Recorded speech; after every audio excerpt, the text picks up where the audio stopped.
Hi, I'm Walter Collins, owner of Exit One Stop Realty. And I'm Valerie Womble, owner of Exit One Stop Realty. And we're here with your March 2025 market update. And we have your stats from Real MLS. And we're going to go through all of these and see what the market is doing because it's shifting just a little bit.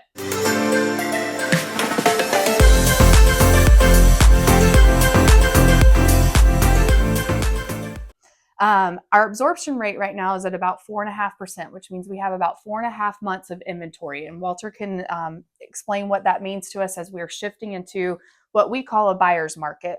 Our average days on market is 81 days, which was exactly what it was last month.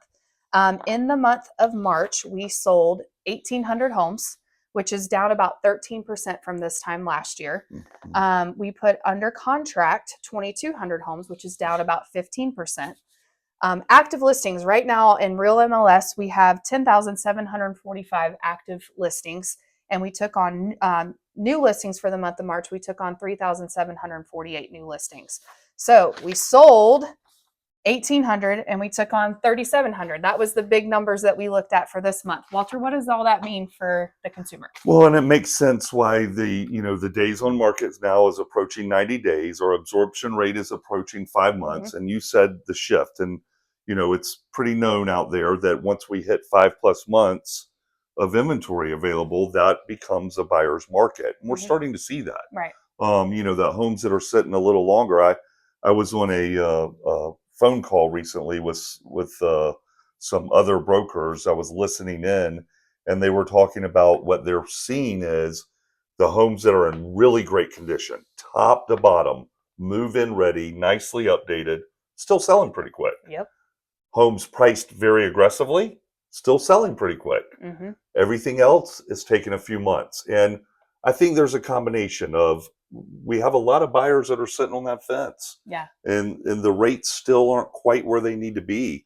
We have a lot of sellers that really have priced their homes a little too high. Right. They're still searching for that number that's just not realistic. But that's more reason why you need to use a professional in this. Right.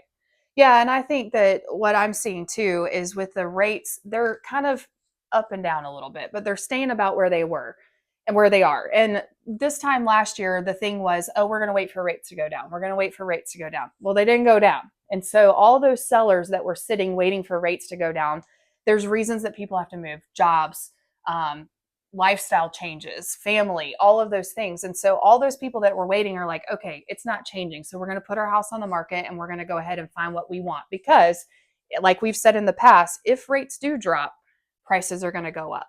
I think another thing that's really affecting these numbers, and Walter, we talked about this yesterday, are condos. Condo values have dropped substantially. And a lot of that has to do with the Florida laws that have come out about the reserves that have to be in place for condos with the HOA. So HOA dues have gone up across the board with condos that are 3 stories or higher. There's a lot of those that the HOA dues have gone up. So now we're in a market where we've got to kind of cancel out what that price was and what the HOA fee is. Yeah. So I think that some of these numbers are affected by that too, because there's a lot of condos in our area. In a conversation with our lender the other day, I overheard him talking to a newer agent that said about every $100,000 in price, you take for every 1,000, I should say, you take about $7. Yep, $7, $8. Yep. So if you think about $100,000 in price, or let's talk about the condos. Yeah. If your condo fees go up $100, how much is that affecting the number a buyer can buy? Right. So you take 7 into 100, that comes out to about 15 to 20,000. Well, some of these condos have gone up $200. Right. So you're talking about a $30,000 difference on what someone could afford in their total payment. Yep. With the price of the home, but now that's being reduced because they're having to pay these higher fees. Right. So, and we saw this back, not with the condo fees because of, like you said, the new laws, the cost of the insurance, but what we did see is back in the conversion days, the condo conversions, the prices dropped. But then after a few years, they started coming back up. Yeah. So I will say, if you are the right buyer that plans on living in a condo long term, this is a great time to buy. Right. Those prices will come back to you. Yeah.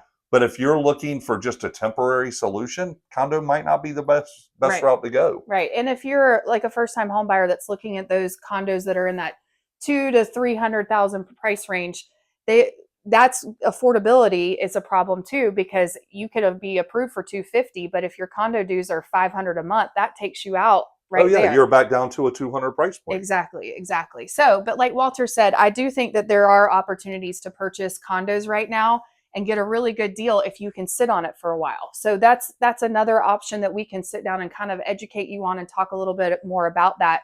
But I do think that the market is shifting into a buyer's market.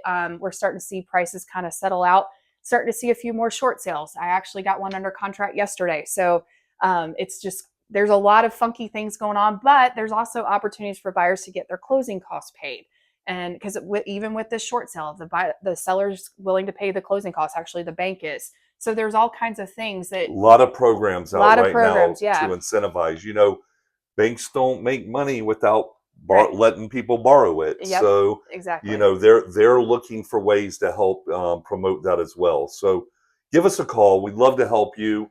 We're getting towards our normal busy season. Yeah. So things will start picking up over the summer, and it starts in the spring, and we're here. Yep. We would love to So help you and sit down and kind of come up with a game plan for you as the market shifts. We can educate you on that and see if it's a good time for you to go ahead and purchase or sell, or if you need to wait. And we're happy to share that with you and see what would be best for you. have a great day, everyone.